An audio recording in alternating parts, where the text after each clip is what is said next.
তার মধ্য দিয়ে বিজয়ের অর্জন হয় এবং 24 সালের জুলাই অগস্টে সত্যি একটা জাতির একটা ঐতিহাসিক বিজয় এসেছে। এই দেশ মানুষের দেশ, সেই দেশকে মানুষের চাহিদা মতো পরিচালনা করা হয় না। তার কারণেই মানুষের বিক্ষোভের কারণে বৈষম্য বিরোধী আন্দোলনের সফলতা এসেছে।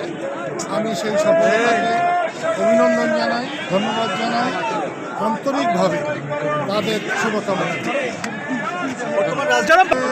বাংলাদেশের স্বাধীনতা এসেছিল নির্বাচনের রায়কে অস্বীকার করার মধ্য দিয়ে।